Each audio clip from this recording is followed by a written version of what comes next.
Boa noite, nós nos encontramos novamente para esse momento tão agradável como é poder falar sobre as palavras que Jesus nos deixou no seu Evangelho. Vamos então inicialmente procurar serenar os nossos pensamentos, fechando os nossos olhos para conseguirmos fazer a nossa ligação espiritual. Então fechando os nossos olhos, relaxando, vamos nos ligando com o nosso mentor pessoal, nosso anjo da guarda, aquele nosso amigo que está sempre ao nosso lado, nos acompanhando, nos amparando. E com seu auxílio elevamos os nossos pensamentos ao alto, até Maria de Nazaré, Mãe de Jesus, que tem por nós esse grande amor, o amor de uma mãe espiritual. Ela nos recebe com imenso carinho, com imenso amor, nos abraça, nos envolve com seu manto de luz e carinhosamente nos conduz até a presença de seu Filho amado, nosso Mestre Jesus. E nós vamos sendo recebidos com muito amor, com muito carinho, pelo pastor amigo, pelo governador espiritual do nosso planeta, Jesus, que, como sempre, está ao nosso lado. Nosso Mestre nos recebe e nos conduz, por sua vez, carinhosamente, amorosamente, até a presença do nosso Pai Celestial, a qual nos colocamos humildemente. Agradecemos por todas as bênçãos recebidas e pedimos ao Pai que Ele nos ampare, nos fortaleça, para podermos seguir em frente rumo ao seu reino. E nós vamos fortalecendo essa ligação com a prece que Jesus nos ensinou. Pai nosso que estais nos céus, santificado seja o teu nome. Venha a nós o teu reino. Seja feita a tua vontade, assim na terra como no céu. O pão nosso de cada dia nos dai hoje. Perdoa, Senhor, as nossas dívidas, assim como nós perdoamos aos nossos devedores. E não nos deixe cair em tentação, mas livra-nos, Senhor, de todo mal, e que assim seja. Graças a Deus. Novamente, boa noite a todos. Hoje, como sempre, nós vamos falar sobre o Evangelho, Vamos pegar aqui hoje o capítulo 9, Bem-aventurados os mansos e pacíficos. E eu vou colocar a introdução do capítulo, Bem-aventurados os mansos, porque eles possuirão a terra. Está lá em Mateus, capítulo 5, versículo 4. Bem-aventurados os pacíficos, porque serão chamados filhos de Deus. Mateus, capítulo 5, versículo 9. Ouvistes o que foi dito aos antigos? Não matarás, e quem matar será réu no juízo. Pois eu vos digo que todo o que se irá contra o seu irmão será réu no juízo. E o que disser a seu irmão, raca, será réu no conselho. E o que disser, és louco, merecerá condenação do fogo do inferno. Lá está em Mateus, capítulo 5, dos versículos 21 a 22. E aí a gente fica pensando, um pouco, a gente foca um pouco nessa concepção do Cristo, nos colocar sobre o que nós dissermos sobre o nosso irmão, que vai nos merecer até o fogo eterno. É claro que isso, como sempre, é uma metáfora, mas o que o Cristo está estabelecendo aqui é que ele coloca como lei a doçura, o respeito, o amor, a mansuetude, a afabilidade, a paciência com o nosso semelhante e condena, toda expressão descortês com seus semelhantes. Então veja só, nas bem-aventuranças Jesus nos coloca sobre sermos mansos e pacíficos e que os mansos possuirão a terra e os pacíficos serão chamados filhos de Deus. Ou seja, o que significa herdar a terra, possuir a terra? Essa terra, esse nosso planeta. Vamos entendendo que o nosso planeta, ele vai evoluindo, Ele já foi um mundo primitivo, agora ele se encontra na condição de um planeta de provas e expiações, e que logo, dentro de um tempo que não se estima claramente, mas ele está passando já por uma transição para se transformar num mundo de regeneração. E o mundo de regeneração é um mundo onde há paz entre os povos. Então, acima de tudo, os mansos é que vão estar habitando a terra. Mas por que a terra? Né? Por que se preocupar com o aspecto material? Nós não nos dedicamos ao Evangelho para o mundo espiritual? Sim, é isso mesmo, o mundo espiritual é a nossa grande meta. Mas nós ainda estamos num processo evolutivo, necessitamos do planeta, da matéria, para termos a experiência carnal, que ela atua acelerando o nosso processo de evolução no mundo espiritual. Então a Terra, passando por um estágio que ela se encontra hoje de provas e expiações, ela nos exercita a nos tolerar, nos exercita a ampliar o amor, a vermos os nossos defeitos, acima de tudo, ao trato do convívio com os nossos semelhantes, que demonstram a dificuldade que carregamos dentro de nós nisso, né? Estou só me acomodando aqui um pouco para ficar mais à vontade. Então, nós vamos tendo essa oportunidade que é o convívio com os nossos semelhantes. E nesse convívio com os nossos semelhantes é que nós vamos percebendo o quanto que é difícil e o quanto que nós temos que trabalhar o nosso íntimo. Porque quando nós colocamos a meta de amar ao próximo, nós vamos vendo no dia a dia o quanto é difícil isso. E um dos aspectos que Jesus coloca é justamente o dever de sermos mansos e pacíficos, coisa que muitas vezes nós não conseguimos nem dentro de casa, né? Nem no nosso lar, da forma como tratamos aqueles que convivem conosco, né? Então, muitas vezes nós agimos de forma impaciente, nós agimos de forma intolerante, as nossas palavras às vezes são rudes, às vezes nós não temos a serenidade para nos expressar. E o que está por detrás disso, que nós carregamos fortemente para estarmos aqui, é o orgulho, principalmente, e o egoísmo também. O orgulho que nos coloca num pedestal de acharmos que estamos sempre certos. E o egoísmo de nunca nos colocarmos no lugar do outro para entendermos o impacto das nossas palavras, principalmente quando elas não carregam o amor. Então, veja só, o que acontece normalmente com nós é assim, eu quero falar o que está dentro de mim, não importa quem está à minha frente, principalmente no lar, né? Então eu falo o que me passa pela cabeça, não analiso as consequências. E é aí que nós nos equivocamos, porque temos que analisar, sim, as consequências dos nossos atos, e entre eles as palavras, as atitudes. As palavras ferem muito, as palavras elas destroem as relações humanas. E acima de tudo, Jesus colocou a palavra porque quando o que sai pela nossa boca demonstra o que está no nosso coração. E o que sai pela nossa boca, se não é uma palavra cortês, mansa, caridosa, é porque tem muito a ser trabalhado no nosso coração. Então nós temos que estabelecer uma meta, porque Jesus colocou como um dever, colocou de uma forma tão crítica isso, que ele nos disse que se continuarmos persistindo nesse aspecto de desamor, não haverá para nós um espaço nessa nova terra.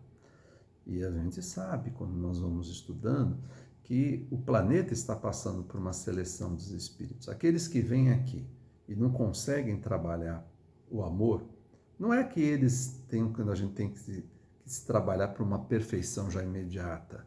O que se quer colocar aqui é, acima de tudo, o aspecto de nós nos esforçarmos para sermos melhores.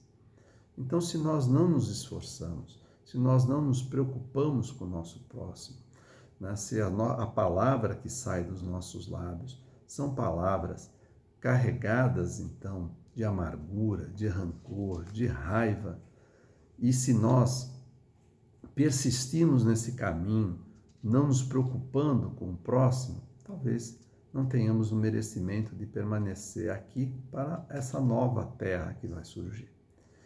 E, como tudo, pela justiça e da lei de Deus, cada um tem o seu lugar e o seu merecimento, teremos talvez que irmos, né, sermos remanejados para um planeta mais primitivo que esse, onde a dor e o sofrimento vai nos trazendo a devida reflexão, Mas o nosso objetivo, e Jesus veio maravilhosamente nos trazer o Evangelho, para que possamos sim sermos merecedores desse planeta novo. E aí vem, no aspecto do dever, a tarefa. E isso é o fundamental. Primeiro, termos o entendimento de que temos que nos esforçar diariamente. E eu digo esforçar porque muitas vezes não sai naturalmente do nosso coração o trato caridoso com o nosso semelhante. Então nós temos que nos esforçar, começando pelo nosso lar, né? Começando pela palavra, desde o bom dia, já procurarmos carregar ali o amor, nos colocando sempre no lugar do outro. O que eu estou falando para o outro vai fazer o dia dele ser melhor? Né? Essa é a missão, tentar fazer o dia do outro melhor. O trato com os nossos filhos, pais, os nossos companheiros de encarnação, tudo isso é fundamental, né? É preciso que tenhamos o entendimento de que nós só podemos modificar no nosso planeta a nós mesmos, só temos poder para trabalhar o nosso íntimo, porque muitas vezes, dentro da nossa ilusão, achamos que podemos modificar o outro, e às vezes usamos com isso a força, a palavra não bem pensada, não bem trabalhada, a intemperança, né? Sempre no avã de querer com isso modificar o outro. E aí vem a ilusão, porque só não temos esse poder. Temos que aprender a respeitar o outro. Isso é fundamental.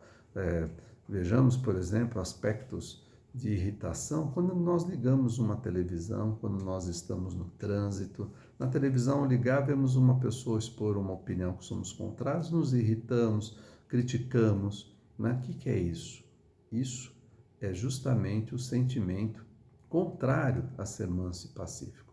Porque mesmo ali, quando estamos sozinhos, nós estamos irradiando energias que são adequadas ou não para o próprio planeta, porque fazemos essa irradiação. Então é preciso que tenhamos sempre essa vigilância com os nossos atos, com os nossos pensamentos. Vamos dirigir no trânsito, recebemos às vezes uma fechada, ou uma pessoa age de uma forma que nós não achamos adequada, porque estamos sempre julgando, né? É dentro do nosso orgulho, e aí sai aquele julgamento, mas um julgamento onde criticamos. Então criticamos o comportamento do outro, criticamos as atitudes, nos colocamos como os corretos, os certos, né, fruto do nosso orgulho, e muitas vezes até agimos de forma egoísta no trânsito, tomando atitudes, não permitindo a passagem para outra pessoa, tudo isso demonstrando o quanto que precisamos melhorar. É preciso também, nesse capítulo 9, vem um ponto que eu acho muito importante, que é sobre a resignação, né? Jesus nos coloca que é preciso que tenhamos sempre paciência, resignação perante as dificuldades, né? E obediência. Então, Jesus nos coloca claramente assim, a obediência e a resignação, a importância de sermos obedientes e resignados. O que é isso? É uma atitude de passividade? Não. A resignação e a obediência vêm do entendimento das leis de Deus. Quando nós sabemos que qualquer coisa que vem até nós é o fruto de uma ação e reação, que é fruto de uma lei divina que é criada por um ser de amor, né? Soberanamente justo, né? E misericordioso, então tudo aquilo que o Pai nos permite que ocorra conosco vem em função dessa regra de amor maior. E se algo então nos ocorre, e se Deus assim o permite, é porque um bem maior vem disso, que é, sem dúvida alguma, a evolução nossa ou do outro que está ao nosso lado, ou de ambos, mas acima de tudo, vem para que nós possamos crescer espiritualmente. E aí é muito importante ter essa compreensão e não nos revoltarmos perante os instrumentos da vida que vêm até nós, ou seja, os nossos semelhantes, porque eles serão os instrumentos que a vida vai trazer como a lei de ação e reação. Se nós não tivermos a obediência e a resignação, vamos nos revoltar, vamos até atacar, vamos ter a cólera para com aquele que é instrumento da nossa evolução. Então nós precisamos ter entendimento de que tudo aquilo que nos ocorre tem uma justa causa. E aí nós vamos ter que ter uma força e uma ação de compreensão, de lembrança da lei e de aceitar aquilo que está ocorrendo conosco. E é nesse momento que surge a verdadeira obediência e resignação. A resignação e a obediência não são passivas, elas, muito pelo contrário, exigem ação, porque é muito difícil trabalhar dentro do grau de evolução que nós estamos a aceitação. Muitas vezes nos revoltamos, nos irritamos, ficamos coléricos. E aí vamos agredir, vamos trazer para o outro, né? Vamos responder para o outro com uma atitude negativa de desamor. E aí a gente precisa sempre lembrar que é nosso dever a aceitação e as palavras que realmente, como as atitudes, para com o outro. Então, é nosso dever agir com amor, sermos mansos, pacíficos. E vamos imaginar isso agora, porque muitas vezes cobramos do planeta isso, né? Mas somos nós os únicos que podem realmente se modificar. E vamos imaginar agora uma humanidade transformada, uma humanidade que já abrace e já trabalhe sendo manso e pacífico. Como vai ser esse planeta? Vai ser completamente diferente. Vai ser um planeta regenerado. Vai ser um planeta que realmente as pessoas vão se respeitar e se ajudar, se tolerar. E por isso que temos que trabalhar o nosso íntimo. Nós vamos fazer parte dessa evolução? Espero que sim, que todos estejamos juntos. Eu espero estar lá. Espero trabalhar para estar lá, conseguir, né, estar lá, porque não é fácil, né? Não é fácil. Se fosse fácil, nem estaria no Evangelho, já estaria fazendo parte dessa evolução. Cristo não precisaria vir aqui para nos explicar isso. Então não é fácil. Exige ação, exige trabalho, exige um testemunho do dia a dia, exige nessa batalha, na verdade, nessa guerra, eu uso a palavra guerra porque é uma guerra íntima, nós vencemos e perdemos batalhas, e é o saldo que nos importa. Se hoje erramos, se hoje perdemos a paciência, se hoje nos afastamos momentaneamente do outro por estarmos irritados, amanhã é um novo dia. Mas é preciso que esse novo dia não repita os erros do dia anterior. Então nós temos que trabalhar nisso. É a reforma íntima nos dizendo claramente que só cabe a nós a transformação, não a exigência do outro, mas a exigência do que vamos fazer hoje, e é o hoje, né? Então, um pouquinho que se faça hoje, uma palavra um pouquinho mais dócil, o saber se calar, principalmente isso, quando nós escutamos algo que desagrada o nosso coração. Muitas vezes fruto, como eu falei, do nosso orgulho, que não aceita que alguém diga algo que não esteja dentro da nossa conformidade, ou seja, quem ele é para dizer isso para mim, né? Então, saibamos nos calar, pensar, refletir. Por que a pessoa está falando isso? Será que ela tem razão? Será que o senhor tem que trabalhar no íntimo? E se ela não tem razão? Se ela está equivocada? Não cabe a mim ter a paciência de escutá-la e saber colocar palavras que não a firam, que não a machuquem, né? Então, isso tudo exige que a gente saiba se calar, permanecer alguns instantes em silêncio. É aquela história, né? Contar até 10. Né? Ou então, quando André Luiz está lá, já na espiritualidade, que ensinam ele a tomar o copo d'água antes de falar, né? Tome um copo d'água, né? Fique com a água na boca, para que você possa refletir antes de falar. É um exercício. E sobre o aspecto da obediência e resignação, dos espinhos que a vida traz, eu quero finalizar aqui com um tema eu sei que fica ao contrário até, mas é Palavras da Vida Eterna. É o tema, se for procurar, porque eu vou pegar só uma parte dele, 68. Aguardemos. Eu vou ler aqui para que a gente tenha uma finalização e reflita, né? Aguardemos do livro Palavras da Vida Eterna, do Espírito Emmanuel, na psicografia de Francisco Cândido Xavier. Em qualquer circunstância, espera com paciência. Se alguém te ofendeu, espera. Não tomes de esforço a quem já carrega a infelicidade em si mesmo. Se alguém te prejudicou, espera. Não precisa vingar-te de quem já se encontra assinalado pela justiça. Se sofres, espera. A dor é sempre aviso santificante. Se o obstáculo te visita, espera. O embaraço de hoje, muitas vezes, é benefício amanhã. Indo para o final, sejam, pois, quais forem as tuas dificuldades, espera, fazendo em favor dos outros o melhor que puderes, a fim de que a tua esperança se erga sublime, em luminosa realização. Espera. Somos nós que temos que nos modificar. Somos nós que temos que melhorar, não os outros.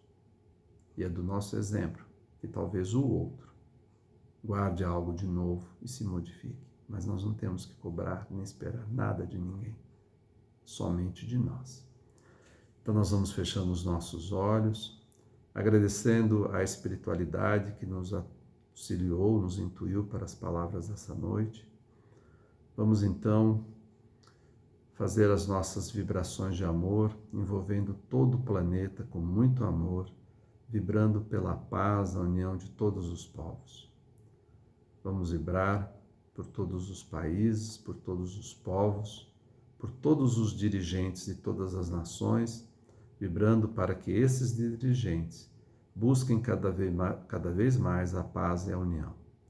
Vibremos pelo nosso Brasil, para que aqui se transforme na pátria do Evangelho, coração do mundo. Vibremos por todos os hospitais, por todos os asilos, por todos os orfanatos, por todos aqueles que necessitam de uma palavra amiga, carinhosa. Vibremos por todos os presídios, vibremos por todos os lares, para aqueles que moram sob o mesmo teto. Vibremos pela nossa própria casa, pelo nosso lar, para que haja cada vez mais união, amor. Vibremos por nós mesmos, para que também possamos no nosso dia a dia nos lembrar cada vez mais de sermos caridosos com as nossas palavras, com as nossas atitudes. E vamos deixar uma vibração em aberto para que a espiritualidade amiga a leve onde for mais necessária. Graças a Deus. E nós vamos então finalizando, finalizando a nossa preleção e dando continuidade agora, permanecendo em silêncio, em prece, para a continuidade do tratamento que vem a seguir. Boa noite para todos. Muito obrigado.